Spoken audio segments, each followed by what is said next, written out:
Poder estar hoy día con ustedes. Mi nombre es Karen Quiroz, soy directora de la Escuela Profesional de Nutrición y Técnicas Alimentarias. Eh, un placer poder acompañarlos esta noche. Eh, Quien les habla es nutricionista de carrera, egresada de la Universidad Nacional Mayor de San Marcos. Tengo estudios de maestría en educación superior e investigación, así como en educación universitaria y gestión educativa. He realizado también un doctorado en ciencias de la salud eh, como parte de mi trayectoria académica.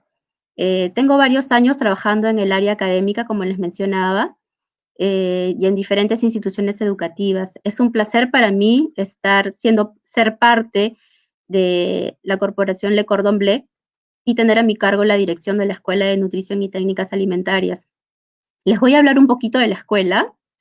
La Escuela de Nutrición y Técnicas Alimentarias busca formar profesionales sólidos en el área de la nutrición clínica, la nutrición en salud pública y comunitaria.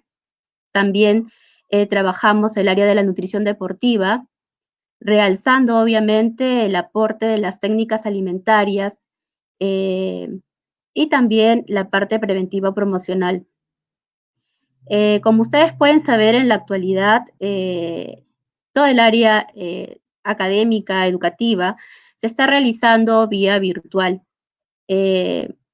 Nosotros, el presente semestre, lo estamos realizando bajo esa modalidad con total normalidad. Hemos podido organizar y tenemos un buen equipo de trabajo. Está fluyendo todo de manera adecuada, tanto los cursos de naturaleza teórica como práctica. Hemos hecho los ajustes necesarios para poder brindarle a nuestros estudiantes la tranquilidad de poder desarrollar con normalidad el presente semestre académico. Ya esto es el 2021 y nos proyectamos hacia nuestras actividades del 2022 bajo la misma modalidad. Les voy a hablar un poquito de la carrera de nutrición. A mi parecer, no solo porque soy nutricionista, sino considero que la nutrición es una carrera muy importante, como les mencionaba, dentro de la parte preventivo-promocional. Podemos prevenir diferentes enfermedades. Y es más, si el paciente o la persona adolece de una de estas, también podemos apoyarlo arduamente en el proceso de recuperación. Para eso tenemos las actividades que realiza el nutricionista clínico. Dentro de Cordon Bleu, ustedes van a tener una serie de cursos que van a ayudar a tener una sólida formación en la parte académica para ser profesionales exitosos también dentro de esta área. En la actualidad vemos cómo no solo a nivel nacional, sino a nivel mundial, la población se está viendo afectada por este problema de la pandemia. Tanto para el tratamiento y el proceso de recuperación, tiene un papel fundamental el nutricionista, elaborando y estructurando dietas adecuadas para este proceso de recuperación. De la misma manera, tratando de reforzar la inmunidad de estas personas para que si de alguna manera se van a ver expuestas a desarrollar esta enfermedad por contagio, su proceso de recuperación sea más rápido y puedan responder favorablemente a esta enfermedad. También vamos a ver que dentro de la nutrición clínica no solamente se da el tratamiento nutricional vía oral, sino que también se van a formar en la alimentación, digamos, artificial a través de la nutrición enteral y parenteral. También tenemos un arduo compromiso con la nutrición comunitaria y salud pública. Tienen dentro de la carrera una gama de cursos que los van a ayudar a ustedes a poder realizar una serie de intervenciones nutricionales y también a participar dentro de diferentes programas, estructurar y elaborar programas de intervención nutricional. Cada vez vemos que las necesidades en este aspecto por parte del personal de nutrición se hace muy necesario, ¿no? El trabajo se necesita, ¿no? Vemos todos los días, día a día, que lamentablemente todavía hace falta este trabajo, ¿no? Con el comportamiento y la educación nutricional del consumidor. Se ha venido trabajando arduamente en ello, con el tema del etiquetado, las advertencias publicitarias. Se ha trabajado también y se trabaja para poder generar una educación nutricional que aborde y mejore estos problemas nutricionales. Sin embargo, podemos ver que todavía adolecemos de serios problemas de anemia, se adolece todavía de serios problemas de sobrepeso y obesidad, entonces hay bastante trabajo ahí dentro del campo de la nutrición por hacer. Tenemos dentro de nuestro staff de profesores colegas destacados en el área deportiva. Tenemos un convenio con el Instituto Peruano de Deporte. Como les mencionaba, reciben una formación adecuada y sólida dentro también del área deportiva, que es una de las nuevas áreas que está jalando mucho a los profesionales de la nutrición. Asimismo, trabajamos también dentro de las partes de las técnicas alimentarias, cursos de tecnología de los alimentos que nos ayudan a formar profesionales que puedan responder a las necesidades actuales, viendo los cambios que pueden sufrir los alimentos como parte del procesamiento de alimentos. Buscamos alternativas nutricionales, ¿no? En respuesta, lamentablemente, a la creciente digamos, producción de alimentos procesados y ultraprocesados que cada vez carecen de aporte nutricional, ¿no?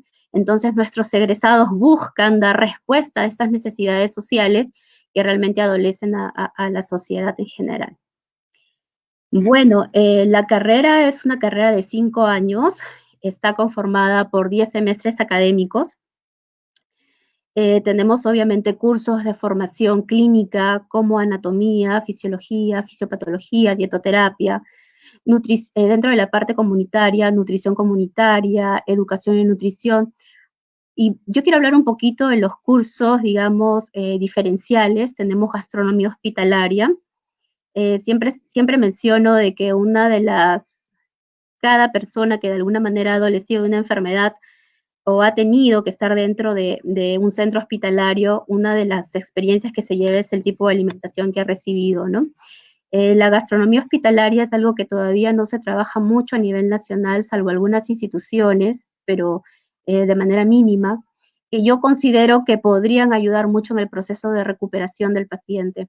Nosotros en Cordon Bleu, siendo una institución con una trayectoria gastronómica de muchos años, fusionada con la nutrición, podemos dar un curso sólido de gastronomía hospitalaria que va a permitir y considero que va a sumar en la formación del nutricionista para poder abordar esa problemática.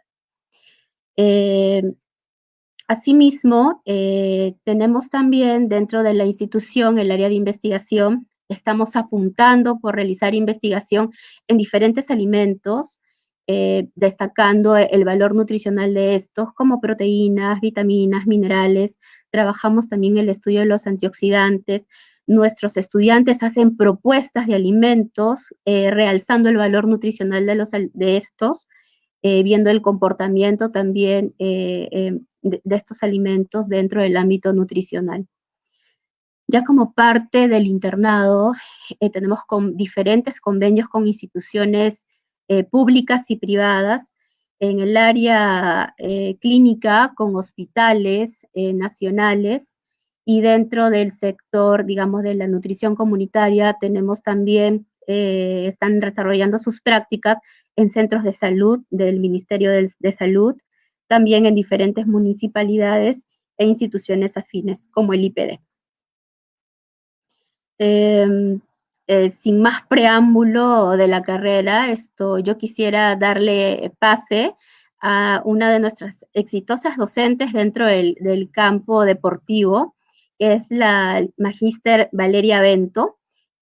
Conjuntamente ustedes han llevado un curso con ella y sé que hay muchas consultas, preguntas y respuestas que el día de hoy ella va a poder apoyarnos a resolver cualquier duda que se presente. Yo los dejo un momento con ella. Si hay preguntas de nuestra carrera, en la parte final de la exposición de nuestra colega, yo procederé a resolverlas.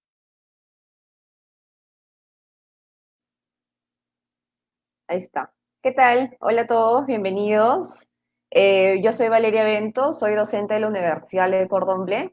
Al igual que Karen, también soy nutricionista de profesión, egresada de la UPC. tengo una maestría en gestión y docencia en alimentación y nutrición y también tengo una certificación en nutrición deportiva.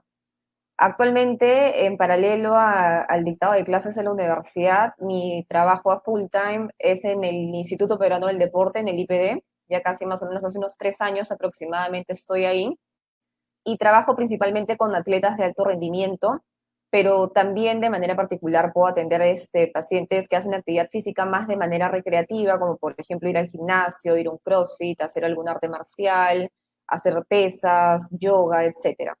Es más mi especialidad el tema de deporte y por eso es de que con la ayuda del equipo de marketing y la universidad hicimos este curso que tengo entendido que les gustó bastante y tuvo bastante aceptación y bastantes asistentes también, pero siempre pues quedan dudas porque como estos cursos no son en vivo, como las clases virtuales de una plana curricular de pregrado normal, siempre van a quedar consultas. Entonces, es por esto que todos hemos decidido hacer este vivo para poder resolver algunas consultas.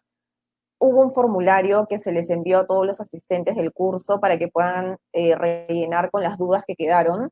Son un montón, al menos hasta hoy día, 11 de la mañana, habían más o menos como 350 preguntas que voy a tratar de responder en este momento. Les pido disculpas si es que por ahí se me va alguna consulta, pero bueno, esperemos de que esto se pueda repetir en otra oportunidad. Y bueno, una vez más agradecer tanto a la universidad como al equipo de marketing que nos ayuda siempre a ofrecer este tipo de cursos con información de buena calidad y sobre todo súper académica y confiable. Entonces, ya sin más preámbulo, voy a empezar a resolver primero las consultas que ustedes mismos han llenado en el formulario que se les envió a su correo electrónico y después ya puedo empezar a resolver las consultas que vayan surgiendo en el momento durante esta transmisión en vivo.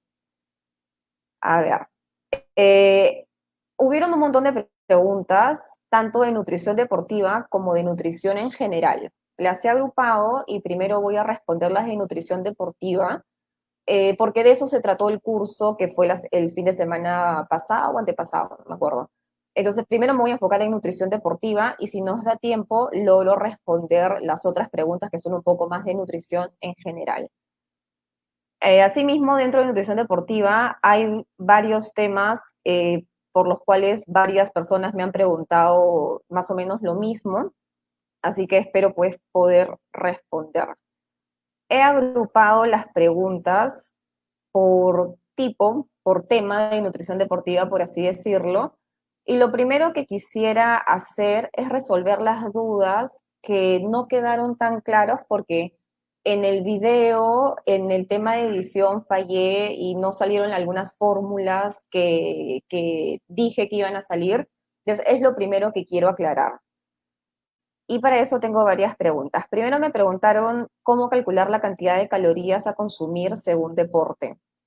Tanto las calorías como carbohidratos, proteínas, grasas, vitaminas, minerales va a depender del tipo de deporte, de la cantidad de ejercicio que uno hace al día, de la intensidad también, porque por ejemplo no es lo mismo hacer 1 hora de caminatas que 1 hora de correr a 12 kilómetros por hora. Eso es intensidad. Y va a depender también del objetivo del deportista. De repente, si el deportista en este momento quiere simplemente mantener el peso, va a consumir tantas calorías. Y si quiere bajar de peso, tiene que consumir menos y crear un déficit calórico. Y si quiere subir, al contrario, debería de aumentar la ingesta calórica.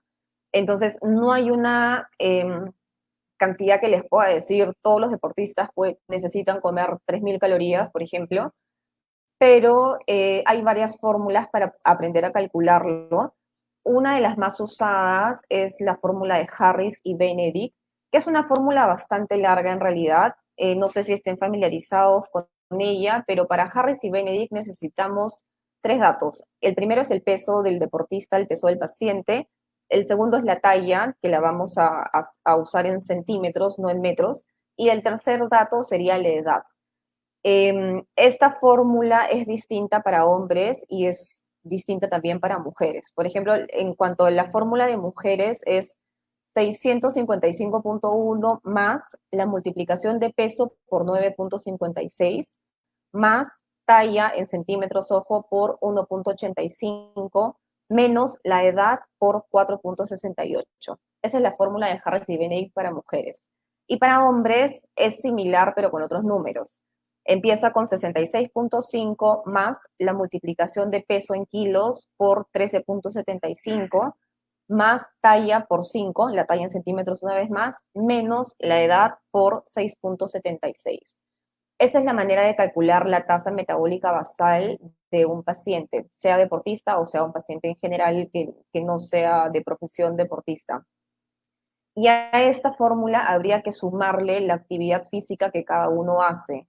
Hay distintas maneras de calcularla, una de ellas es el factor de actividad de la OMS y de la FAO, que por ejemplo consiste en multiplicar el número que les acabo de decir de la fórmula, el resultado que sale de esta fórmula de Harris y Benedict, por un número. Y este número va desde 1.3 para actividades sedentarias hasta 2.1 para actividades bastante intensas y prolongadas. Entonces, en esos rangos nos vamos a mover. De repente, si alguien hace 3 veces por semana algo de actividad física, gimnasio, baile, etcétera, multiplicamos el resultado del basal por ejemplo, 1.5 o 1.4, 1.6, eso ya va a depender de la intensidad. Y ahí recién obtenemos un número de calorías al día que debe de consumir un deportista. Una vez más, esto es totalmente personalizado y siempre se debe hacer bajo la supervisión de un nutricionista deportivo, porque es quien sabe pues calcular bien según lo que tu actividad física, la intensidad, la frecuencia de actividad, si entrenas solamente en un turno o a doble turno, etcétera. Eso a la vez respondí la otra pregunta, que era qué ecuación se debe usar en deportistas para estimar el gasto energético en reposo. Otra fórmula que, aparte de Harris y Benedict, que también se usa en deporte, es la fórmula de Cunningham. Y Cunningham se usa porque tiene más en cuenta la composición corporal en cuanto a porcentaje de grasa y en porcentaje de masa libre de grasa. Esta fórmula es mucho más sencilla que la anterior, solamente se trata de multiplicar la masa libre de grasa por 22 más 500, sea hombres o sea mujeres, y así te sale igual el gasto energético en reposo. Y a eso habría que igual multiplicarle el factor de actividad física para obtener la tasa metabólica total, la suma del reposo más la actividad física. Después me han preguntado cuánto es más o menos la proporción de carbohidratos y proteínas que debe de consumir un deportista. De estas calorías totales, los carbohidratos, una vez más, todo va a depender del objetivo del deportista. Si es mantener, si es bajar, si es subir, eso modifica bastante las distribuciones de los macronutrientes. Pero hablemos de un deportista promedio que su objetivo simplemente sea mejorar el rendimiento deportivo sin buscar ni pérdida de grasa ni aumento de masa muscular, simplemente mantenimiento y mejorar en todo caso la técnica y mejorar su rendimiento en el entrenamiento y en la competencia. La proporción de carbohidratos más o menos va del 50 al 60% de estas calorías totales. Las proteínas es menos, las proteínas van desde 15% a 20%, puede ser más dependiendo de lo que uno esté buscando, y grasa sería el resto, y el resto normalmente va entre 20 y 30% de las calorías totales que acabamos de aprender de aprender con las fórmulas que les he dicho. Esa es más o menos la proporción. La siguiente pregunta era, ¿cuál debería ser la ingesta adecuada de macronutrientes respecto a deportes de conjunto o deportes de contacto? Los deportes de conjunto son totalmente distintos a los de contacto. Los de conjunto son normalmente los de equipo, como por ejemplo básquet, vóley, fútbol, handball, etcétera. Y los de contacto son deportes de combate, es como lucha, judo, karate, taekwondo. Obviamente todo va a depender una vez más del objetivo. Normalmente los deportes que son por equipos pueden ser un poco más flexibles porque dependes de un equipo para rendir bien, no solamente dependes de ti. En cambio, el deporte de contacto es un deporte más individual y normalmente esos deportes de contacto se compite por categorías de peso. Hay gente que está en la categoría menos 49 kilos, otros pueden estar en 60 kilos y otros en más de 100 kilos. Entonces, la cantidad de calorías que tú necesitas es totalmente distinta según tu categoría. Una vez más, el que compite en más de 100 kilos no va a necesitar lo mismo, ni en calorías ni en macronutrientes, que uno que compite en menos 49 kilos. Entonces, eso se tiene que individualizar y es por eso que siempre sugiero para este tipo de cosas apoyarse de un nutricionista deportivo que maneje bien este tema. También quedaron pendientes las fórmulas de porcentaje de grasa. Acá me están preguntando cuáles serían las fórmulas y rangos establecidos para el porcentaje de grasa corporal y también de masa muscular. Para la fórmula de porcentaje de grasa hay muchas maneras de calcularlo. No solamente es a través de los pliegues y de la antropometría, sino también se puede hacer, por ejemplo, a través de los rayos X, que es el DEXA, y a través de algunas balanzas que tienen bioimpedancia, como que estas placas de metal, tanto en la balanza como para las manos. Estos son varios métodos de medir el porcentaje de grasa, pero hablando de antropometría, que es el método del que más hablé en los videos del curso, hablé de una fórmula que se llama fórmula de Yuhas. Esta fórmula de Yuhas utiliza 6 pliegues corporales que uno mide a través de la antropometría.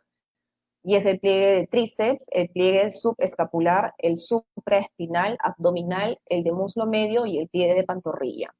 Tomamos esos pliegues y los sumamos. Esa es la sumatoria de 6 pliegues. Y la fórmula que también quedó pendiente del video era que la fórmula para mujeres es 0.1548 por esta sumatoria de los 6 pliegues más 3.58. Y la fórmula para los hombres es similar. 0.1051 por la sumatoria de los 6 pliegues que les acabo de indicar que cuáles son, más 2.585. Y ahí me va a salir un porcentaje de resultado. Lo normal para mujeres es entre 14.3 y 21%, y lo normal para hombres es de 7.5 a 11.4. Esos son los rangos normales para una persona físicamente activa, una persona que de repente hace 1 hora de ejercicio, 3 veces al día, 4 veces al día, esos son sus rangos normales de salud. Si hablamos de un deportista de alto rendimiento, estos rangos normales van a variar una vez más según el tipo de deporte. Por ejemplo, una persona que hace salto largo, que hace una maratón, su porcentaje de grasa normal no va a ser hasta 21%, como en el caso de una mujer, sino va a ser simplemente hasta un 12% máximo. Pero, por ejemplo, una persona que hace vóley podría moverse entre un rango de grasa, una mujer entre más o menos 14%, 15%, hasta máximo 18%. Esto se los digo para que vean la diferencia de rangos normales de grasa según los tipos de deportes que existen. Y de masa muscular, les comenté de una fórmula que se llama fórmula de Lee, que esta fórmula utiliza principalmente 6 medidas. Utiliza tanto el pliegue como el perímetro del brazo, sería el pliegue de tríceps y perímetro de brazo relajado. Utiliza también el perímetro de muslo medio y el pliegue de muslo medio. Y por último también utiliza el pliegue de la pantorrilla y el perímetro de la pantorrilla máxima. Y la fórmula en realidad es bastante larga, no se las podría decir, pero lo que sí les voy a pasar un link ahorita por los comentarios. Y en este link ustedes pueden encontrar la fórmula de Lee. Y también la siguiente pregunta era, además de la fórmula de Lee, ¿qué otros métodos tenemos para calcular el porcentaje de masa muscular? Y en este otro link, en este segundo link que les estoy compartiendo, ahí vamos a ver que existen un montón de fórmulas para calcular el porcentaje de masa muscular. Como por ejemplo la fórmula de Kerr, también puede ser la fórmula de Martin, entre otras. Y en este segundo link es donde salen todas estas fórmulas y ya depende de las mediciones que tengamos a la mano y de, bueno, de repente lo que uno también está acostumbrado. En mi caso, por ejemplo, yo trabajo con el método de 5 componentes de Ross y Kerr, a través del cual, a través de 1000 fórmulas también, obtenemos finalmente el porcentaje de masa muscular, tanto en porcentaje como en kilos. y eso me va a permitir saber si es que mi paciente está dentro de los rangos normales o no. Rangos normales de masa muscular para mujeres es hasta más o menos 23 kilos, de 18 a 23. Si tenemos una mujer que tiene de repente 15 kilos, va a estar con deficiencia de masa muscular. Y si tiene más de 23, no estaría mal. También depende mucho del deporte. De repente para deportes de fuerza, por ejemplo, de potencia, como lanzamiento de jabalina, lanzamiento de bala, levantamiento de pesas, obviamente te vas a favorecer de tener mayor porcentaje de masa muscular que, por ejemplo, una persona que se dedica a hacer fondos corriendo, corre 20 kilómetros, 40 kilómetros en medias maratones, maratones completas. Eso también, los rangos normales, va a depender del tipo de deporte una vez más. Y los rangos normales de porcentaje de masa, no porcentaje, perdón, de kilos de masa muscular para hombres es de 31.7 hasta 38.1 y obviamente puede ser más. Una vez más, depende del tipo de deporte. Después me he preguntado, aparte de la fórmula de Yuhas, ¿existe otra para sacar el porcentaje de grasa corporal? Sí, existen varias.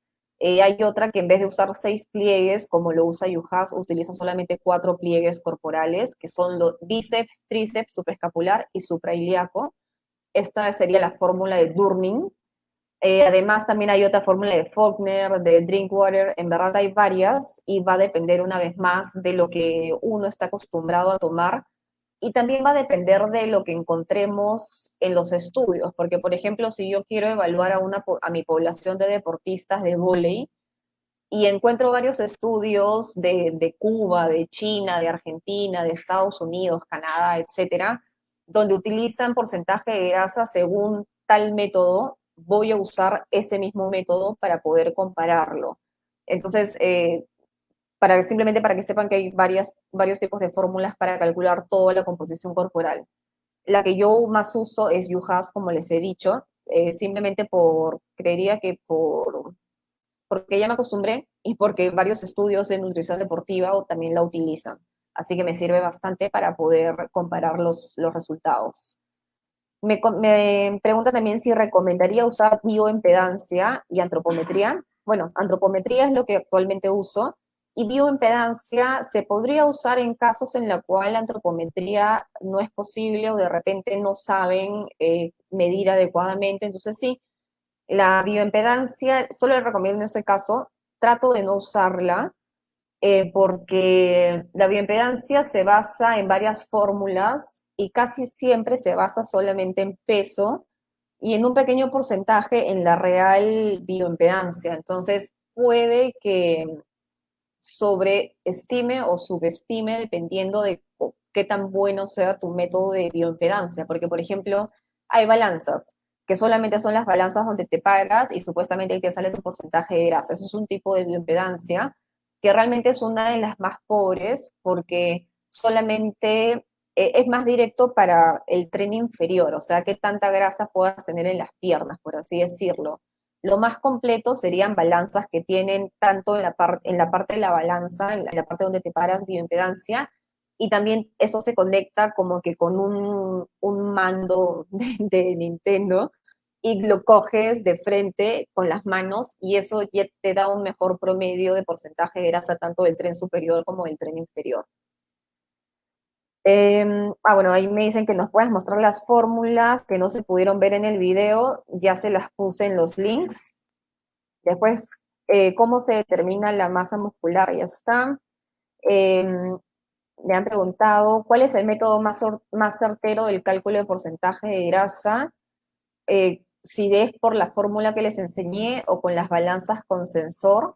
Una vez más, para mí y es mucho más confiable el tema de la antropometría y también más personalizado. También me preguntan, ¿puede contribuir el consumo de lácteos el aumento de grasa corporal? Bueno, depende de qué tantos lácteos comes al día y no solamente es culpa de los lácteos en todo caso si es que subes el porcentaje de grasa. Habría que evaluar el resto de la dieta para ver si es que está adecuada y si un vaso de yogurt o de leche o 2 vasos o 3 vasos, no sea, mientras no sea un exceso, no debería de por qué influenciar en ganar masa grasa. Luego me han preguntado la fórmula más indicada para medir el porcentaje de grasa, ya les dije, al menos yo uso UHAS, pero una vez más, cada uno es libre de usar el método que más le convenga y sobre todo recuerden de usar el método que usan otros países para poder comparar los resultados. Porque si, por ejemplo, yo mido con UHAS y quiero comparar con Canadá, que mide por bioimpedancia, esos resultados no van a ser comparables. Eso va a depender mucho de lo que se usa en general. ¿Cuál sería la porción de macronutrientes y micronutrientes para una persona que practica natación?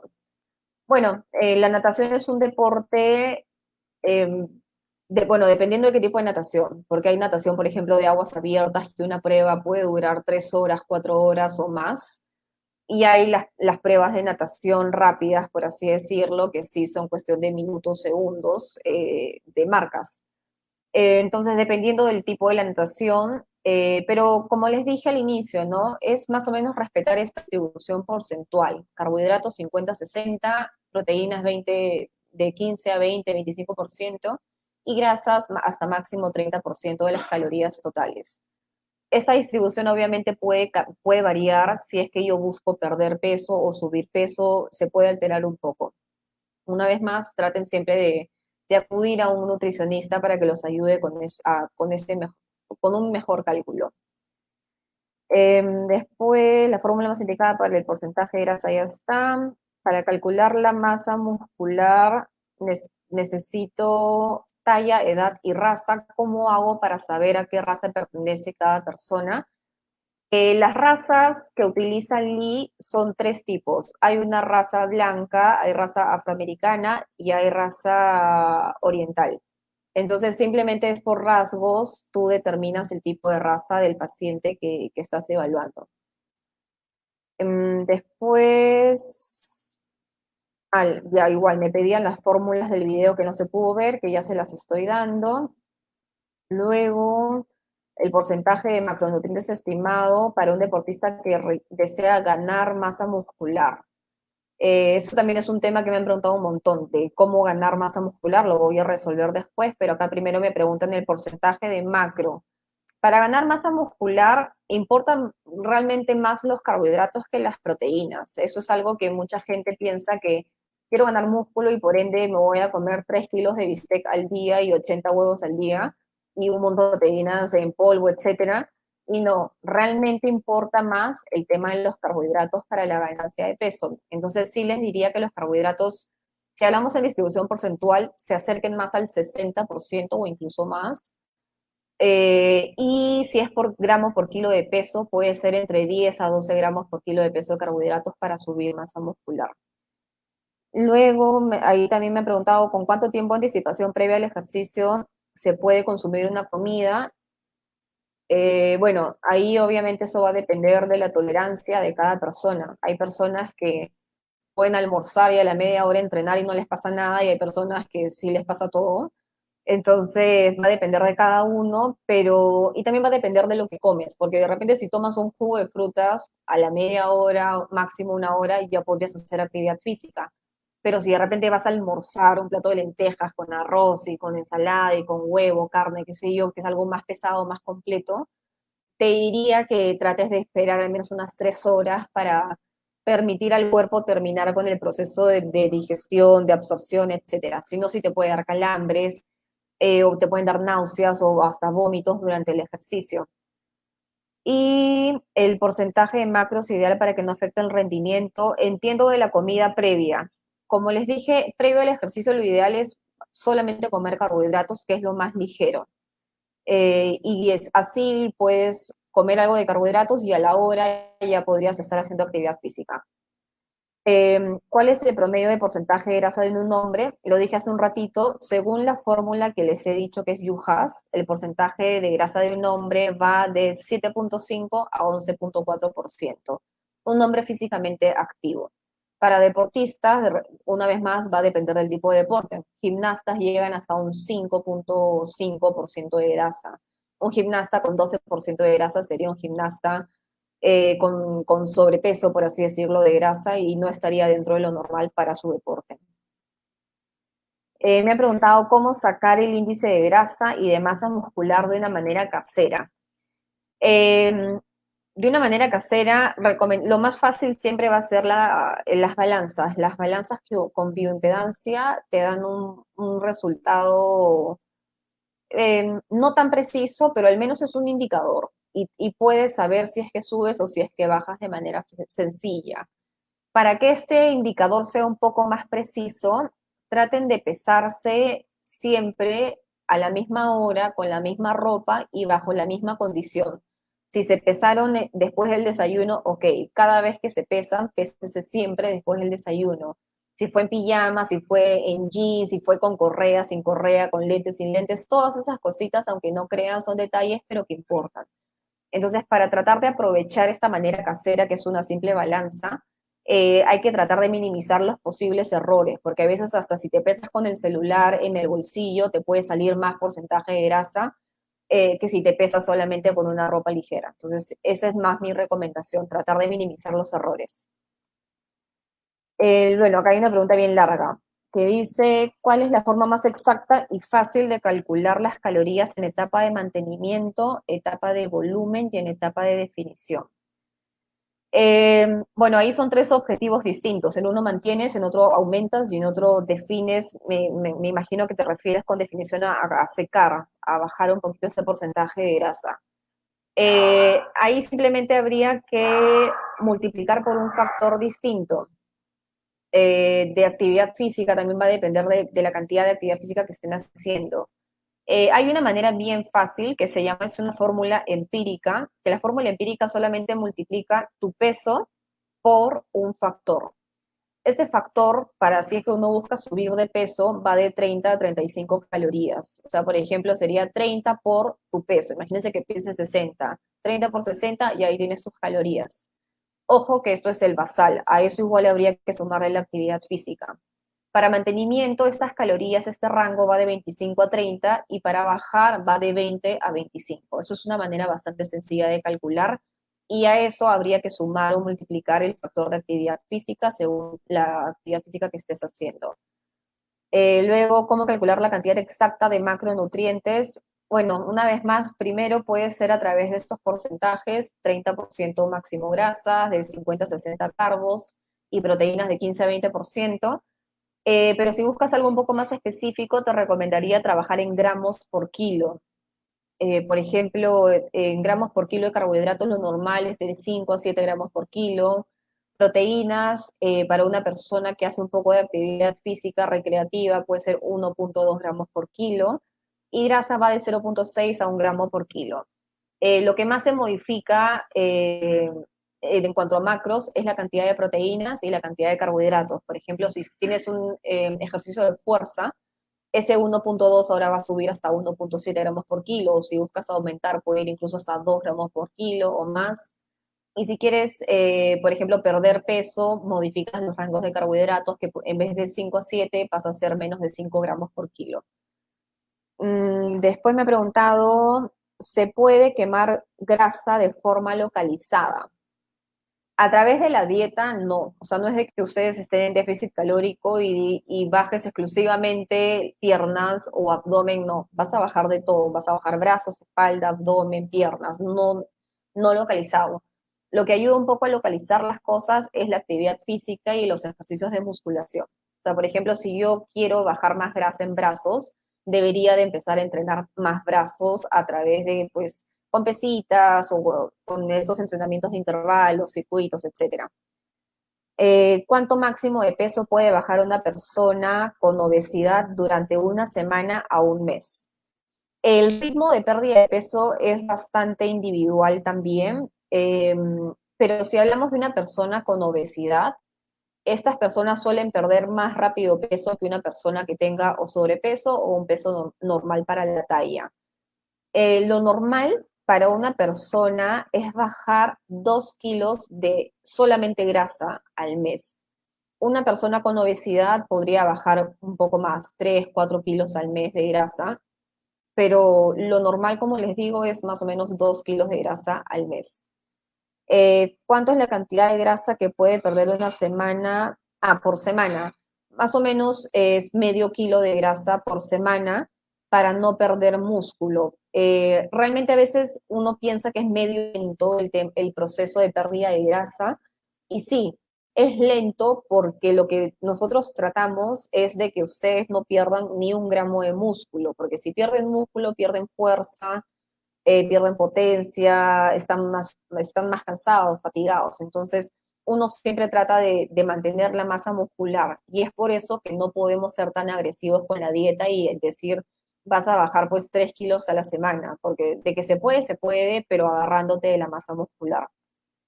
¿Qué suplementos recomendaría para la hipertrofia y definición muscular? Realmente es también un tema que siempre me han preguntado, si es que los suplementos realmente son necesarios, y no. Mientras la dieta te pueda aportar todos los nutrientes para lo que tú necesitas, es dieta y nada más. Así que para la hipertrofia recomendaría hacer una dieta totalmente hipercalórica, y también bastante ejercicio muscular. Otra pregunta, ¿cuál sería el plan a seguir para bajar de peso? Bueno, ahí simplemente es recortar calorías, más o menos uno recorta 500 calorías por día para buscar una pérdida de peso, estés con obesidad, con sobrepeso, o simplemente busques una mayor definición. ¿Cuánta proteína se debe tomar en etapa de volumen? En etapa de volumen, realmente 2 gramos por kilo suele estar suficiente, 1,7, 2 gramos por kilo. Una vez más importante son los carbohidratos que las proteínas en la etapa de aumento, de hipertrofia. Y en la etapa de definición, si es que estás como que secando el porcentaje de grasa, ahí sí podemos aumentar un poco el porcentaje de proteínas de la dieta, porque al momento de tú quitarle calorías a la dieta, te arriesgas a perder masa muscular. Entonces, si estás en la etapa de definición, de etapa de secado, lo ideal es aumentar las proteínas para evitar esta pérdida de masa muscular que es probable, y además de eso, ejercicio de fuerza para siempre estimular la masa muscular y que no se pierda.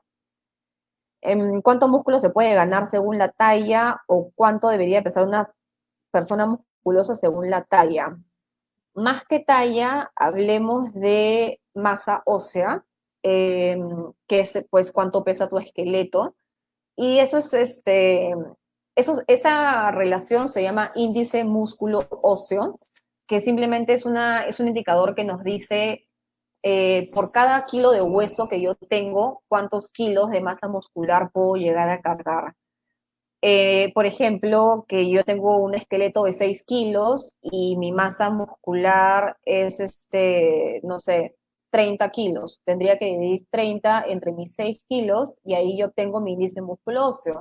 Y lo normal para una persona, por ejemplo, una mujer, puede ir desde 3 hasta 3,8 esta relación, y en hombres puede ser un poco más, ¿no? Desde 3,8 hasta 4, 4,5. Una vez más, esto va a depender del tipo de deporte. Hay deportes que se benefician de tener más masa muscular, y deportes que se benefician de tener menor masa muscular.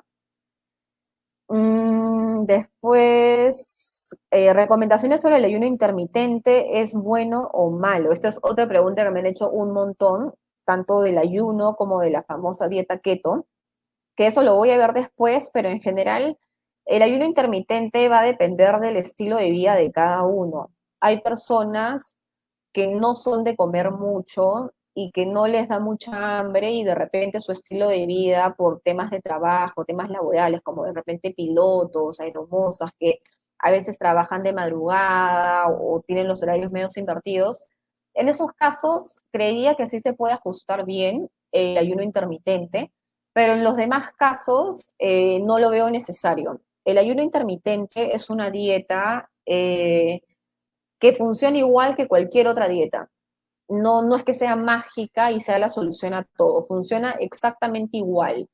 El tema con el ayuno y por qué se ha vuelto tan famoso es porque aparentemente consigues resultados más rápido. O sea, si con una dieta normal les he dicho que uno puede bajar 2 kilos de grasa al mes, en el ayuno de repente puedes bajar más, 3 kilos, 4 kilos, pero lo malo es de que también existe un riesgo de efecto de rebote una vez uno deje de hacer ayuno, Y lo otro es que aparte del probable rebote, que no siempre es, porque si uno lo maneja bien, puedes salir del ayuno y sin rebotar ni un solo gramo.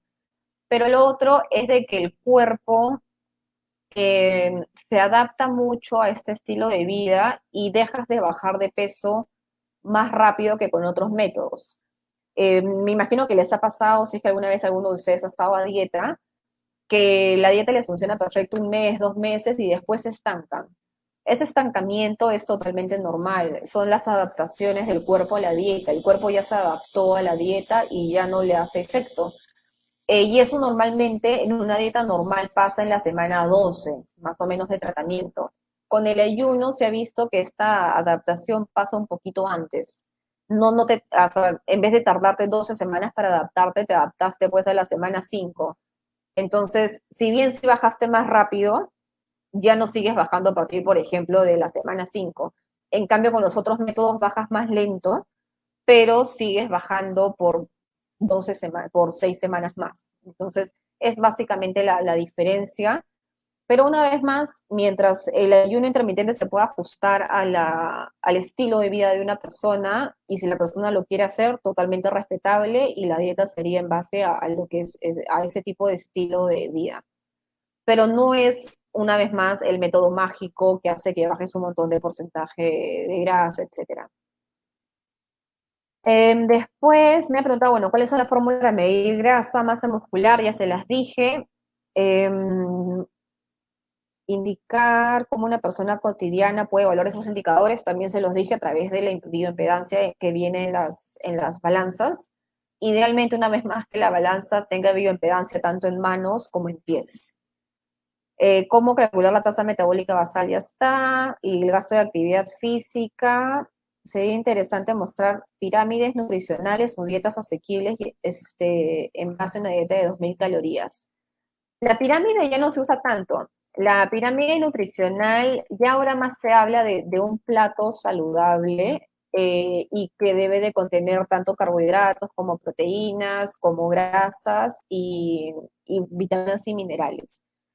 Eso, bueno, eso también lo pueden conseguir en internet, en realidad no es difícil de encontrar, podrían poner en Google plato saludable y les va a salir en imágenes más o menos cómo debería ser esta distribución, que básicamente es la mitad del plato, sea desayuno, almuerzo, cena, cualquier comida, la mitad debería ser a base de frutas y verduras, y la otra mitad se parte en dos. Un cuarto vendrían a ser los carbohidratos, como por ejemplo arroz, cereal, papa, yuco, camote, avena, fideos, etcétera, y el otro cuarto podría ser proteínas, y esto va a depender si son vegetarianos, veganos, carnívoros. Si la proteína es pues de repente un pedazo de tofu, carne de soya, menestras, o si son carnívoros puede ser pues huevo, pescado, carne, chancho, etcétera.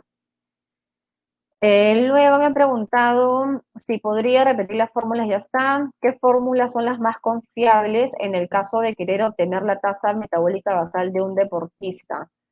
Ya les mencioné dos, que son Harris y Benedict, y la otra es Cunningham. Y bueno, el método más confiable en realidad es la calorimetría indirecta, que es cuando tienes al paciente echado en una camilla, despierto, con una mascarilla, la cual contabiliza la cantidad de oxígeno que consume en reposo, y eso lo transforma a calorías. Es la mejor manera, pero no todos tenemos un calorímetro indirecto, así que optamos y usamos más las fórmulas. Y luego me preguntan cómo calculo las calorías de los alimentos, cómo hay el porcentaje de los macros en una dieta. Existen tablas de calorías de alimentos. Ustedes también pueden buscar en Google, por ejemplo, tabla de composición de alimentos peruanos, y les va a salir o un Excel o un PDF, no me acuerdo, creo que es PDF el último publicado, y ahí te sale todo en base a 100 gramos del alimento, o sea, 100 gramos de uva, 100 gramos de carne de pollo, 100 gramos de mantequilla, y te sale toda la información de calorías, grasas, carbohidratos, proteínas, vitaminas principales, etcétera. Entonces, nos podemos apoyar de eso, para empezar a calcular un poco más las calorías. Y cómo hay el porcentaje de macros, bueno, es lo que les dije, ¿no? La distribución porcentual en base a las calorías totales. Y esto creo que son todos los las preguntas relacionadas a lo que eran fórmulas, sobre todo las fórmulas que nos traigo en el video, y a la distribución en cuanto a calorías y a la distribución de macronutrientes. Ahora voy a hablar más de las preguntas de suplementación que me hicieron una vez más en el formulario que se les envió. Me preguntaron, ¿es efectivo el uso de CLAA, el CLA? Me parece que has mezclado dos suplementos acá. Hay un suplemento que es CLA con una sola A que se llama CLA, que es el ácido linoleico conjugado, que este se usa supuestamente para perder grasa corporal. Los estudios no son concluyentes al respecto. No es un suplemento que te diga, sí, funciona, así que consúmelo para nada. Se han mostrado estudios que dicen que funcionan y otros que no, y como no es nada concluyente, nunca los recomiendo. Y el otro suplemento que de repente te has confundido por la doble A son los aminoácidos, los BCAA, que esos son los aminoácidos de cadena ramificada. Bueno, sea uno, sea otro, igual los aminoácidos de cadena ramificada tampoco están comprobados científicamente de que efectivamente ayuden a aumentar o a evitar el catabolismo de masa muscular. Lamentablemente todavía no está tan comprobado, así que tampoco recomendaría su uso, sea el CLA o sea los BCAAs. Otra pregunta es, veo muchos aficionados al deporte consumiendo proteínas y demás suplementos. ¿Cuándo es realmente útil y sano utilizarlos y cuándo no? ¿Pueden estos suplementos ocasionar daño hepático o renal a largo plazo? La verdad que los suplementos no son imprescindibles. La base, la pirámide, por así decirlo, nutricional de un deportista, la base es la alimentación saludable. Seguida de esta base es la alimentación un poco más especializada para la actividad física, que comer antes, durante y después para mi tipo de deporte. Y la punta, lo último que no siempre se usa, son el tema de suplementos. Entonces, no es realmente útil e imprescindible usarlos, va a depender mucho del caso y de la dieta, porque hay veces también de que los deportistas tienen una dieta súper desordenada y creen que tomando suplementos van a hacer magia y no. Todo parte de una alimentación saludable. Es sano utilizarlos cuando están supervisados en cantidad y en calidad. O sea, si es que su nutricionista les receta uno y lo cuadra dentro de tu dieta normal, ahí es sano. Cuando no es sano, cuando uno se suplementa sin saber. O sea, crees de que por tomar más polvo de proteínas vas a ser gigante y aumentar la masa muscular y por ende tomas polvo de proteínas en el desayuno, almuerzo y cena, adicional a tus platos normales que ya contienen proteínas de alimentos. Ahí ya sería un exceso y ya no sería algo saludable, porque el cuerpo es bastante sabio, el cuerpo usa lo que necesita. Si tú necesitas 100 gramos de proteínas, así consumas 300, no es que vas a subir de peso, simplemente vas a eliminarlos a través de la orina. Y es ahí donde también siempre se hablaba del daño renal que podría tener las proteínas en suplementos. Mientras estas se usen bien, está bien. Pero si ya se crea un exceso, como siempre dicen, no todo en exceso es malo. Y en cuanto al daño hepático, esto va a depender mucho también del tipo de suplemento, ¿no? Hay suplementos que contienen varios ingredientes y hay ingredientes que no son de los más saludables y sí podrían tener algún efecto a nivel del hígado.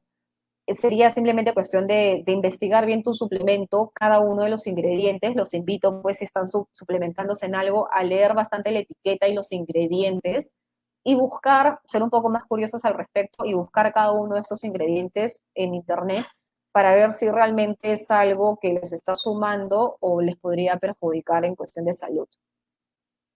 Me han preguntado también proteínas, cómo seleccionar la mejor proteína. Esto va a depender una vez más del objetivo. Hay proteínas que son en base a suero de leche o en base a caseína, unas se absorben más rápido que otras, hay proteínas que son veganas, hay proteínas de huevo. En realidad esto va a depender mucho de tu preferencia. Obviamente si eres vegano vas a optar por proteínas veganas, pero si eres carnívoro o lacto o vegetariano, puedes consumir sin ningún problema las proteínas en base a leche, sea suero de leche, sea caseína o sea huevo.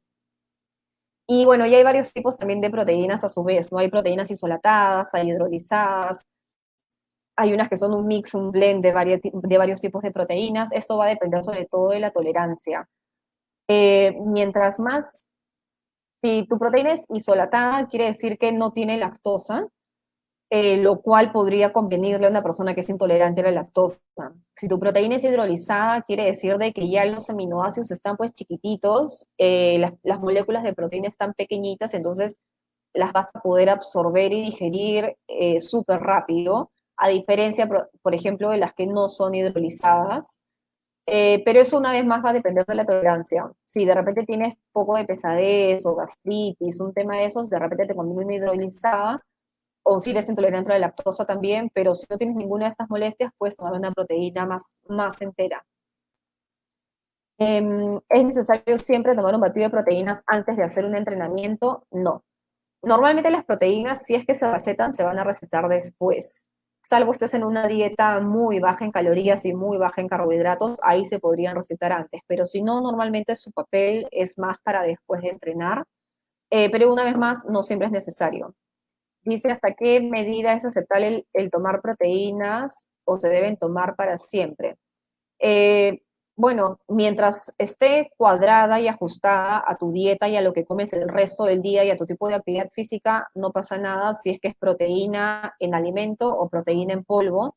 Siempre soy partidaria de elegir antes el alimento que un suplemento, que un polvo.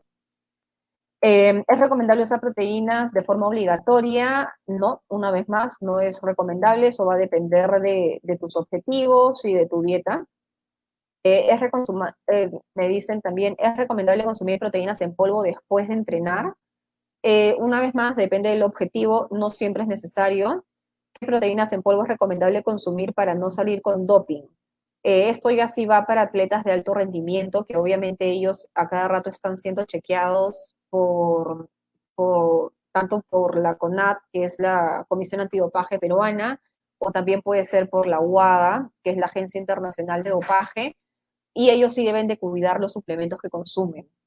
Hay varias maneras fáciles de identificar los suplementos seguros. Hay una página que ahora también les voy a compartir en un ratito el link, que se llama Informed Choice. En esta página ustedes pueden poner la marca de suplementos que toman, como por ejemplo, hay una marca que es Dymatize, hay otra marca que es MedRx, hay otra marca que es de Lab Nutrition, qué sé yo. Ponen la marca y en esta página te va a decir si esa marca está registrada o no y si es segura en cuanto a sustancias de doping. Ahorita les comparto el link. Y la otra manera es, los suplementos suelen tener un sello que dice seguro, que el sello también es de Informed Choice, la misma página que les digo. Entonces, en la etiqueta donde sale la marca y todo, debería tener un sellito chiquito que certifique que exactamente esta proteína, ese suplemento está libre de sustancias dopantes. Después dicen, ¿cuánto tiempo después de entrenar tenemos para consumir alimentos? Eso es un gran mito, una gran pregunta, porque un montón de gente cree que, o sea, antes se hablaba pues del efecto, que había una ventana anabólica después de entrenar y tenías que consumir un montón de proteínas y carbohidratos en las 2 primeras horas para recuperarte. Ahora se ha visto que no, realmente uno tiene todo un día después, 24 horas después de haber hecho el ejercicio, para consumir los alimentos que necesitan para esta recuperación. Me han preguntado por la glutamina y cómo sirve como suplemento en el ejercicio. La glutamina un montón de gente la usa para no perder masa muscular y en realidad la glutamina casi no tiene nada que ver con la masa muscular. La glutamina tiene más que ver con el sistema inmunológico de las personas. No sé si han escuchado alguna vez de la microbiota intestinal, que es como que las bacterias buenas que tenemos en el intestino. Estas bacterias son pues las responsables más o menos en un 80% de nuestro sistema inmunológico. Entonces, esta glutamina nutre a estas células, a estas bacterias que tenemos en el intestino, y como las nutre, las mantiene fuertes y por ende también el sistema inmunológico podría mejorar con la glutamina. Es el único papel que tiene la glutamina en el ejercicio. El deporte en exceso puede ser un poco inflamatorio y la inflamación deprime el sistema inmunológico. Entonces, los deportistas que entrenan, pues a veces entrenaban pre-cuarentena, turnos de 6 horas, 7 horas, 8 horas al día, sí se podrían estar inflamados y en ese tipo de pacientes, en esos casos, sí sería bueno una suplementación con glutamina para fortalecer su sistema inmunológico. Pero más allá de eso, no tiene ningún otro efecto la glutamina. Luego, la suplementación es fundamental en el día a día del deportista. ¿Qué suplementos recomienda? Una vez más, no es para nada imprescindible. Uno puede hacer deporte, incluso deporte de alto rendimiento y competir sin ningún tipo de suplemento, salvo el nutricionista crea que es lo más conveniente usar o crea que puedes beneficiarte y puedas mejorar tu rendimiento a través de un suplemento en particular. ¿Qué suplementos recomiendo? Depende. Va a depender del deporte, obviamente. Una persona que hace levantamiento de pesas no va a tomar los mismos suplementos que alguien que hace una carrera de BMX de 30 segundos, ¿no? Entonces es muy distinto, o alguien. Entonces, una vez más, hay que ser bastante individualizados con estos temas, y solamente recomiendo tomar suplementos que estén 100% comprobados, que no es que estén como que hay estudios que sí dicen que tienen beneficios y otros estudios que dicen que no. Entonces, nosotros, los nutricionistas deportivos, solamente trabajamos con suplementos que realmente están comprobados a través de estudios científicos de que efectivamente sí tienen beneficios. Ejemplos son, por ejemplo, las proteínas en polvo, los ganadores de peso, los batidos que tienen un poco de proteínas, carbohidratos, grasas de repente, las bebidas rehidratantes, también las barras deportivas, estas barras que son energéticas o de proteínas, que también tienen carbohidratos, grasas. Esos son algunos de los suplementos que están 100% probados. Otros son, por ejemplo, la creatina, la cafeína, la betalanina, el bicarbonato, hasta el jugo de betarraga ya se podría tomar a manera de suplemento. Esos son los que están comprobados. Para eso, les recomendaría entrar, así como acá en Perú tenemos el IPD, en Australia tienen el Instituto Australiano de Deporte, o AIS por sus siglas en inglés, y este estudio australiano del deporte nos permite, tiene una clasificación de suplementos según nivel de evidencia. Hay tipo A, B, C y D. Los A son los que funcionan. Si ustedes ponen en Google Instituto Australiano de Deporte, suplementos, evidencia A, les va a salir toda la lista de suplementos que están totalmente comprobados. Los B son los que no están tan comprobados. Los C es que no tienen ninguna evidencia. Y los D son los que tienen normalmente sustancias doping. Entonces los invito igual a chequear esa página que es súper buena. Me preguntan qué son los suplementos y las ayudas ergonutricionales o ergogénicas.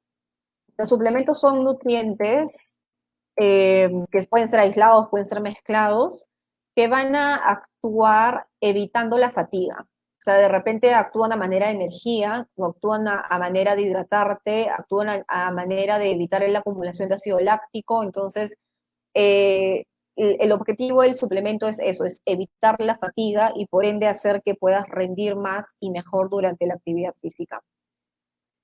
Me han preguntado, recomiendo suplementos y en qué ocasión. Una vez más, no siempre, y va a depender mucho del objetivo, va a depender de la etapa competitiva del deportista, etc. Recomiendo suplementos y me han preguntado cuánto tiempo se debería estar en un déficit calórico. Va a depender de cuánto tiempo te demores en llegar al objetivo, pero esta pregunta se podía también responder con algo que ya mencioné, que es las adaptaciones metabólicas a la dieta, que eso más o menos tarda entre 10 12 semanas. Estamos hablando pues de 3 meses más o menos que el cuerpo ya se adapta a la dieta, y ahí sería bueno hacer como que un break, tanto de dieta como de actividad física, de repente de una semana, y de nuevo retomar para evitar estas adaptaciones. Después es necesario consumir proteínas, ya les dije que no. Hay varias recetas de postres fits en los cuales utilizan la proteína en polvo como ingrediente. Es recomendable, hay quienes dicen que hace daño al organismo. En realidad, una vez más, va a depender del resto de tu dieta, porque si ese scoop de proteínas que le echan de repente a los panqueques va a reemplazar a un filete de pollo más tarde, no pasa nada. El tema es que si es un exceso, ahí sí podría tener efectos adversos. En los deportes de potencia, ¿es esencial la suplementación o se puede obviar con una dieta adecuada? Una vez más, como siempre les digo, ¿no? Todo va a depender de tu tipo de dieta, no es imprescindible, pero realmente sí hay algunos suplementos que son difíciles de conseguir por la dieta, como por ejemplo la cafeína. Ustedes me dirán, ¿y por qué no tomas tus tazas de café? Porque son distintos tipos de cafeína. La cafeína anhidra, que es la que se vende en los suplementos, actúa de manera más eficiente que la cafeína que podemos encontrar en el café. Entonces, en ese sentido, de repente sí convendría, si es que necesitas cafeína, mejor un suplemento a café. Eh, y otro suplemento que no se encuentra tanto en la dieta puede ser la creatina, que lo encontramos en algunas proteínas animales, proteínas de la dieta, pero a veces no se llega al requerimiento a través de solo estas proteínas, entonces de repente ahí sí convendría usar. Pero esto una vez más va a depender del criterio de cada nutricionista. Después, bueno, ¿se necesita tomar suplementos? No, me preguntaron sobre los triglicéridos de cadena media. Son unos triglicéridos que se usan por su rápida absorción y esto puede favorecer el aumento de volumen, el aumento de peso. Sí se podría usar en esos casos. Me han preguntado también de las bebidas energizantes. Ojo que hay que diferenciar entre bebida rehidratante y bebida energizante. Los rehidratantes son pues todas estas bebidas isotónicas como Gatorade, Powerade, Esporade, Generate, etcétera. Y las energizantes son las que tienen cafeína, como por ejemplo Red Bull, que es una de las más conocidas. Las bebidas energizantes tienen cafeína, entonces en algunos deportes puede ser beneficioso por el tema de hacer este estímulo de energía que uno necesita para actividades muy largas. Podría funcionar, pero no en todos los casos, ¿no? Y se puede reemplazar o por cafeína en sí, en suplemento o un pre-workout, o también pues a través del café si quieren algo incluso hasta más natural.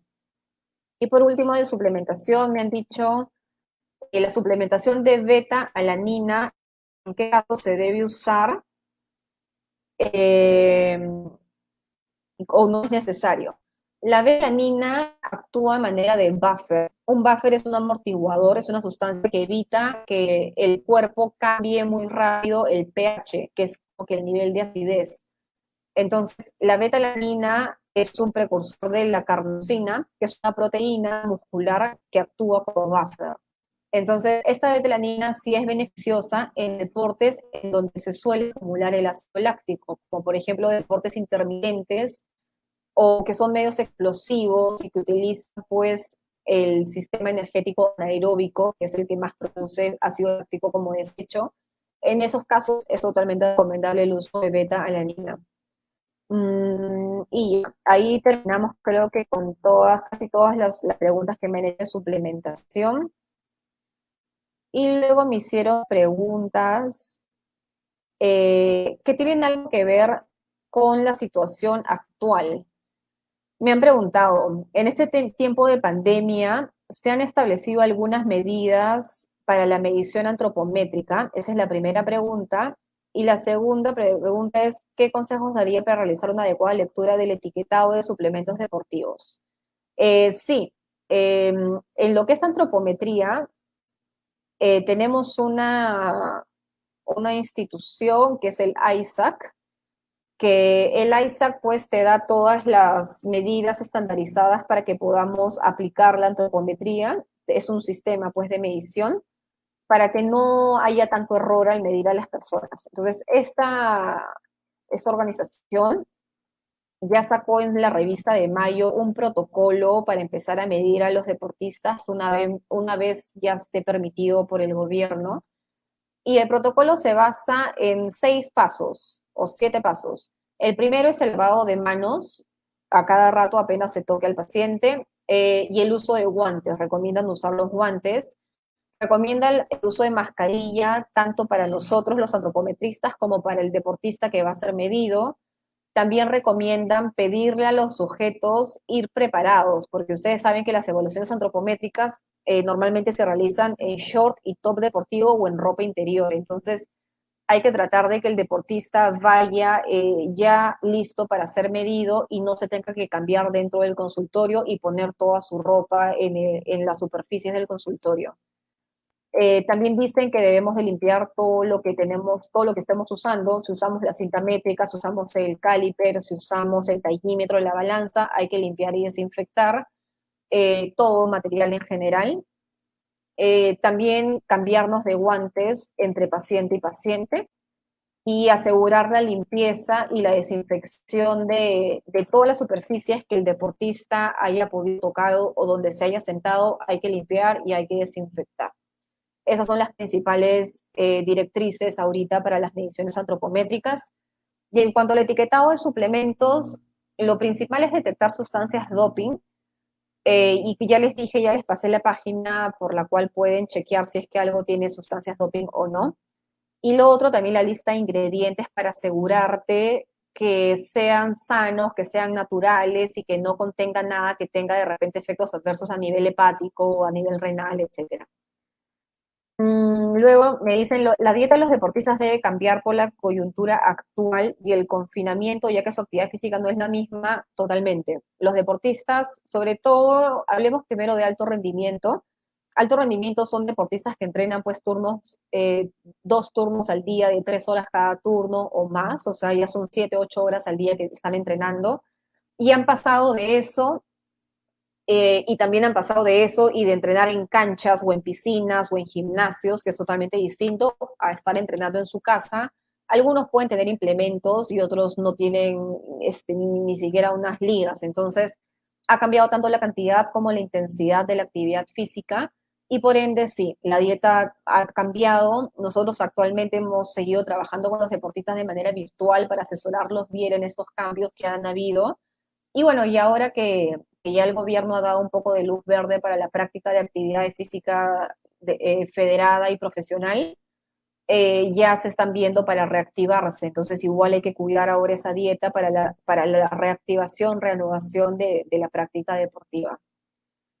Me han preguntado, en caso de haber dejado de entrenar a mi ritmo habitual de forma profesional, 5 días por semana, doble turnos, partines los fines de semana, y haber disminuido el ritmo drásticamente por la cuarentena, ¿cómo evito seguir perdiendo la masa muscular? Ahí son 3 cosas: buen consumo de carbohidratos, buen consumo de proteínas y tratar, a pesar de que es complicado ahora, hacer ejercicio de fuerza. En casa, lamentablemente, no tenemos pues tanto equipo en cuanto a pesas, pero es necesario hacer ejercicio de fuerza. Puede ser sentadillas, pueden ser abdominales, planchas, barras, puedes agarrar tus botellas de lejía de 4 litros y tratar de hacer ejercicios de fuerza para no perder la masa muscular. Y también me he preguntado, debido a la coyuntura que se vive hoy en día, muchos de nosotros están haciendo uso de este espacio para realizar ejercicios en casa, y si a esto le sumamos una dieta adecuada, es posible lograr los mismos resultados que en un gimnasio normal. La verdad que no, por un tema de peso. En un gimnasio normal, pues consideren que tenemos la barra y los discos y la prensa, 1000 máquinas con distintos pesos. Entonces, bueno, salvo tengas alguno de esos implementos en casa, es difícil cargar la misma cantidad de peso y por ende es difícil lograr la misma cantidad de resultados entrenando ahora en casa. Pero como en la pregunta anterior se complementa un poquito, lo ideal es no bajar la grasa, perdón, no bajar el porcentaje de masa muscular, que eso sí se puede lograr, se puede mantener ese porcentaje. Y bueno, ahí han sido casi todas las preguntas. Déjenme ver, todavía estamos con tiempo. Y si no, seguimos con algunas preguntitas de acá. Me han preguntado un montón de personas qué se debe de comer antes, durante, después de la actividad física. Antes de la actividad física queremos energía y los principales nutrientes que nos dan energía son sobre todo los carbohidratos y también las grasas. Si la actividad va a durar a lo mucho 1 hora, recomiendo solamente carbohidratos. Si la actividad física va a ser más de 1 hora, puede ser 2 horas, 3 horas, les recomiendo agregar tanto carbos como un poco de grasas. Carbohidratos, por ejemplo, pueden ser frutas, puede ser un pan, puede ser arroz, puede ser camote, dependiendo. Y grasas pueden ser frutos secos, aceite de oliva, pan, aceitunas. Durante la actividad física, por ahí me preguntaron para el sistema aeróbico, no me acuerdo dónde está la pregunta, pero me acuerdo un poco que era si uno hace un ejercicio aeróbico, del sistema aeróbico quiere decir de que ya es un ejercicio prolongado a una intensidad moderada, no tan alta, ¿en qué momento se consumen los carbohidratos? ¿Antes o después? Y ahí la respuesta es durante. Una persona durante un ejercicio aeróbico prolongado tiene que consumir carbohidratos durante la actividad física para evitar que se depleten nuestros depósitos de glucógeno y la glucosa que está en sangre, y eso va a hacer que se evite la fatiga. Mientras tengas carbohidratos durante la actividad, puedes mantenerte haciendo esa actividad por más tiempo. Y después de la actividad física, hay que recuperar esos almacenes de carbohidratos, de glucógeno a través de los carbohidratos. Puede ser avena, fruta, pan, cereales, menestras, etcétera. Y después, y eso también hay que acompañarlos con algo de proteínas para un poco la recuperación muscular. Puede ser un huevo, un vaso de yogur, si toman suplementos, un suplemento de proteínas, un poco de carne. Si son veganos, irte a las proteínas de origen vegetal, como por ejemplo la avena, las menestras, carne de soya, tofu, etcétera. Eso es básicamente lo que se debe de comer antes, durante y después. Otra pregunta que me han hecho un montón es, ya hablé del ayuno intermitente y también me han preguntado sobre la dieta cetogénica o la dieta keto. La dieta cetogénica es una dieta que es baja, muy baja en carbohidratos y principalmente es rica en grasas y también aporta proteínas. Y me han preguntado si es que esta dieta se puede hacer en atletas de alto rendimiento o personas que practican actividad física. Realmente esta dieta se estudia desde los 80 más o menos y hasta ahora no hay un estudio que diga que es superior y que beneficie. Los estudios dicen o que no hay efectos, o sea, no hay diferencias con otras dietas, y hay algunos estudios que se han indicado al contrario, no beneficios, sino que puede perjudicar un poquito la fuerza, la potencia, esa explosividad de los movimientos en deportes anaeróbicos. Entonces, una vez más, eso va a depender de tu estilo de vida, pero personalmente yo no trabajo mucho, hasta ahora no he tenido ningún paciente deportista de alto rendimiento que haya querido hacer una dieta keto. Podría intentarlo dependiendo del objetivo, ¿no? De repente es un deportista que compite en categoría de peso y de aquí hoy día jueves al sábado tiene que bajar 2 kilos. Ok, de repente ahí sí puedo aplicar una dieta keto, pero si es que tengo tiempo de bajar, si es que no tengo ningún apuro y estoy más interesada en aprender a comer más que solamente restringirme carbohidratos, optaría más siempre por una dieta natural. Y lo mismo con el ayuno intermitente, eso también va a depender mucho del estilo de vida de las personas. De ahí me han preguntado por qué en algunos casos es importante la ingesta de alguna proteína después de hacer actividad física, por la recuperación, básicamente la recuperación muscular, porque a veces hay algunos ejercicios que son tan intensos o tan prolongados que puedes perder masa muscular, entonces la ingesta de proteínas te ayudaría a evitar esta pérdida o en todo caso si lo perdiste, a recuperar. Me han preguntado cuál es la importancia de un buen descanso. Es tan importante como comer bien y como entrenar bien y como hacer tu rutina de estiramientos. El descanso es básico para poder recuperarte y poder, con una buena recuperación, puedes rendir bien al día siguiente también. Entonces, el descanso es básico. El sueño es algo que siempre se le dice a todos los deportistas y algo que en esta época es a veces difícil, porque la cuarentena nos ha alterado un poquito los horarios a varios, y hay gente que, bueno, como no está yendo a trabajar tan temprano, puede quedarse dormida a la 1, 2 de la mañana y levantarse a las 10, y eso igual afecta, ¿no? Lo ideal sería tener tus 6, 8 horas de sueño, idealmente durante la noche. No es lo mismo dormir de día o hacer siestas, no es lo mismo. Me han preguntado el horario de alimentación adecuado. Eso va a depender. Hay deportistas que entrenan desde las 4 de la mañana, hay algunos triatletas que entrenan literalmente desde las 4, 4 y media de la mañana, y eso, bueno, ahí se alteran todos los horarios, ¿no? Porque esta persona va a desayunar súper temprano, almorzar temprano, entonces eso va a depender de tus horarios, de tus preferencias también. Eso no es que un horario sea mejor que otro, mientras cumplas con todos tus requerimientos, está bien. Otra cosa importante en los horarios es el orden, tratar de que, o sea, si voy a desayunar a las 4 de la mañana, ok, tratar de todos los días desayune a las 4 de la mañana. Y bueno, ya casi para ir terminando, me han hablado también, sí, ya para cerrar, el tema de ser vegano, el tema del ser vegetariano y la masa muscular, y si es que esto afecta o no el rendimiento. La verdad que la onda vegana es algo que ha venido en los últimos años, o en el último año sobre todo, y recién están habiendo cada vez más estudios. Antes no había tanta evidencia en alto rendimiento, pero si una persona puede tener una dieta vegana y ser deportista de alto rendimiento, no hay ningún problema. Va a ser de repente un poquito más difícil cubrir bien todos sus requerimientos, y para eso necesita sí o sí una adecuada asesoría, el acompañamiento siempre de un nutricionista que sepa cuadrarle bien la dieta, teniendo en cuenta las proteínas de origen vegetal. Y eso principalmente, y también el tema de los micronutrientes, con una adecuada suplementación, de repente si es necesario hierro, omega 3, esos nutrientes, vitamina B12, que no se consiguen en el mundo vegetal, con una adecuada suplementación, más la dieta, ejercicio, no deberían de tener ningún tipo de problema. Y ya ahora tengo algunas preguntitas que me han mandado acá, los que están moderando este vivo. Me pregunta, a ver, David Arteaga, ¿cómo puedo saber mi somatotipo? A través de la antropometría. El somatotipo requiere varias, son como 12 mediciones que necesitas para el somatotipo, y ahí te sale si eres endo, meso o ectomorfo, pero una medida más o menos simple puede ser a través de fotos también al ojo.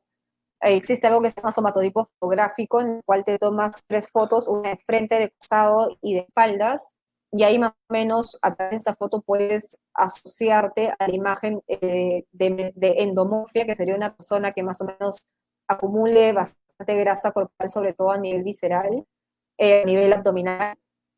Si tiendes más a la mesomorfia, quiere decir que tienes bastante masa muscular, pero también es un poco de grasa corporal. Y un ectomorfo, pues ese es el más fácil de identificar, porque son las personas que son súper altas, súper delgadas, con brazos y piernas largas, y que no tienen tanta masa muscular y se les puede dificultar un poco ganar también masa muscular. Después me han preguntado, ¿y el rugby cómo se considera? El rugby, ¿cómo se considera en cuanto a qué? Imagino, en cuanto a deporte, obviamente es un deporte de equipo, es un deporte mixto. El rugby dura poco, el partido en sí, pero esa poca duración está compensada por la alta intensidad. Es un deporte más anaeróbico, pero mixto, ¿no? Y también, pues, es súper explosivo el rugby. Entonces, ahí habría, por ejemplo, que priorizar los amortiguadores para evitar mucho acúmulo de ácido láctico, y la recuperación post ejercicio para un siguiente partido. Me han preguntado, ¿el vinagre de manzana, consumo de limón en un vaso de agua antes de dormir, antes del desayuno, hace daño? No, no hace daño, pero tampoco que haga algo bueno. Estas cosas, los batidos, bicarbonato del agua, limón, no tienen casi ningún efecto en la salud de uno, pero al menos mal no hacen. Me han preguntado también qué alimentos comer para un futbolista para subir de peso. Esa también era una de las preguntas más sonadas. ¿Cómo subo mi masa muscular? Carbohidratos, proteínas y ejercicio de fuerza. Bastante ejercicio de fuerza para estimular el músculo. Después sería bueno tomar suplementos, ya dije que no siempre es necesario. ¿Cuál es la mejor dieta para aumentar masa muscular? Haciendo gimnasio o calistenia. Una vez más, carbohidratos, proteínas son los aliados para el aumento de masa muscular. Carbohidratos me refiero, ¿no? Avena, patas, menestras, arroz, si es integral mejor, fideos, camote, papa, yuco, frutas, verduras, pan, cereales, esos son carbohidratos. Y proteínas, hay tanto animales como vegetales, ¿no? Carne de soya, leche de soya, el tagui, también es una de las proteínas más sonadas, la proteína de arvejas, las menestras, estos también, o la carne, huevos, lácteos. Después, el Red Bull no hace daño. En realidad, depende de quién lo tome. Obviamente, si tengo algún tipo de enfermedad cardiovascular, me va a hacer daño. Si tengo hipertensión arterial, también me va a hacer daño.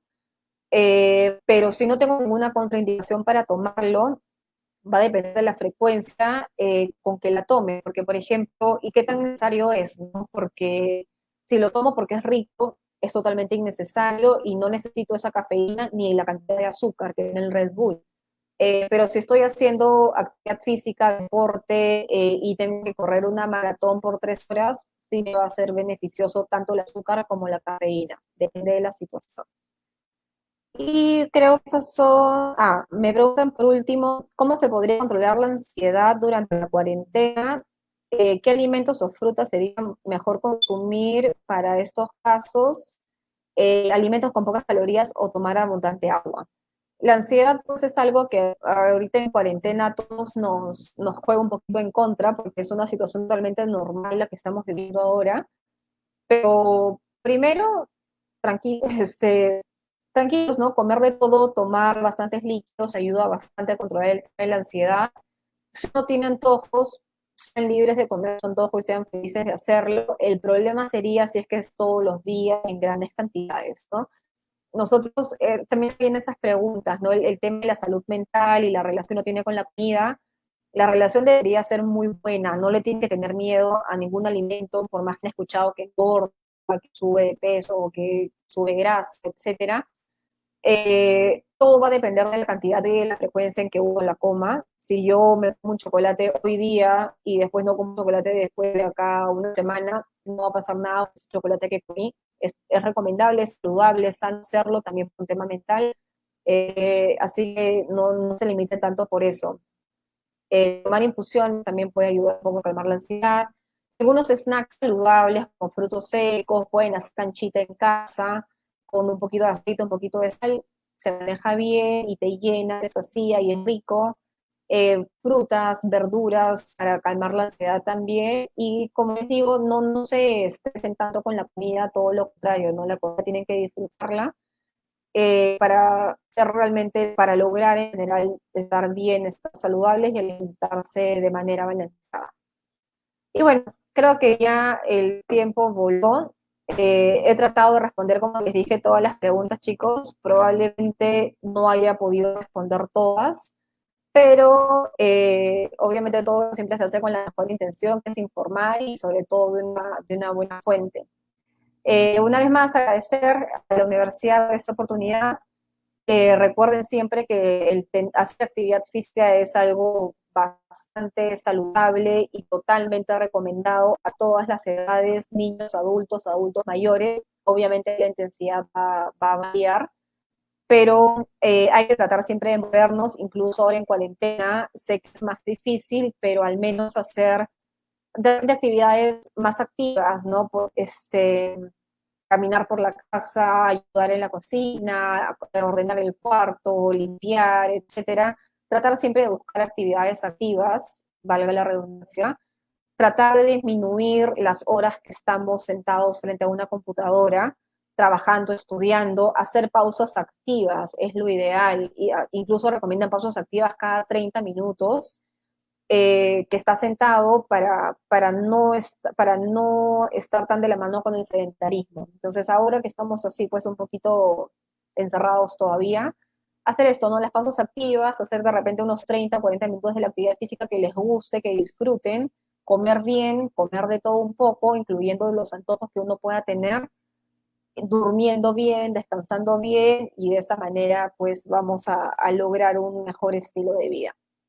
Y ya, ahora sí me despido y antes de que se desconecten, los dejo de nuevo con Karen, la directora de la carrera, porque por ahí que han aparecido algunas dudas en cuanto a la malla curricular, etcétera. Así que de eso ya se encarga Karen. Muchas gracias una vez más por conectarse y bueno, hasta el próximo vivo que se pueda hacer. Gracias.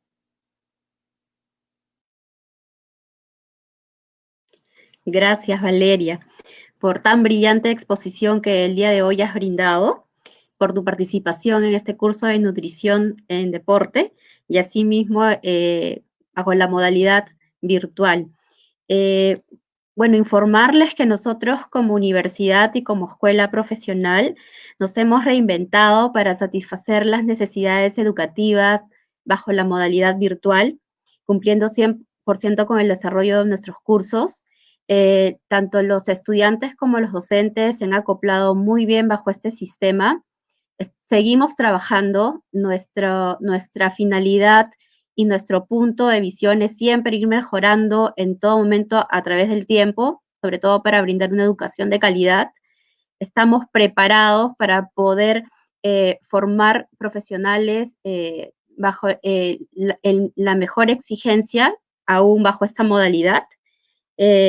Informarles que tenemos próximamente nuestros test de aptitud, que se va a desarrollar el 27 de junio.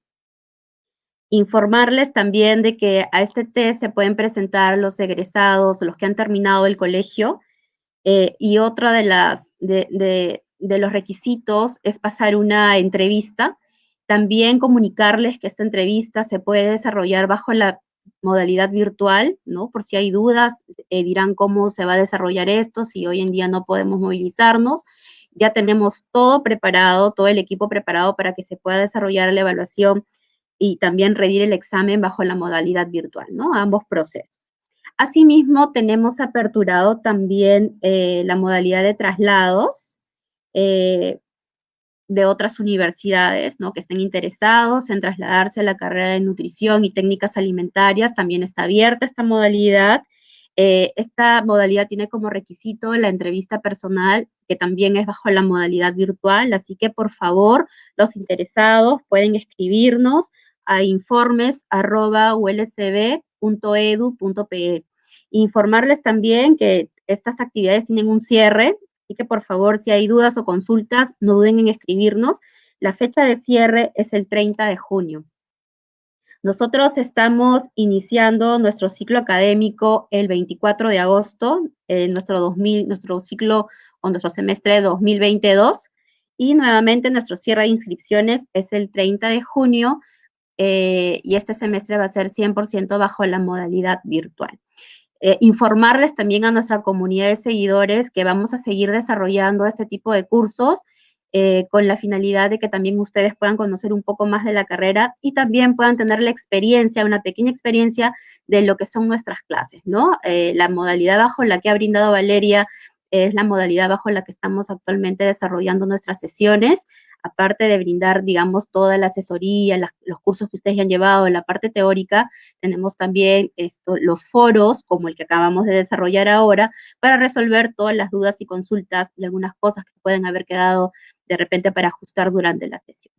Bueno, agradecerles nuevamente su participación. Están cordialmente invitados a las próximas actividades que desarrolle la Universidad Le Cordon Bleu y hasta una próxima oportunidad. Gracias.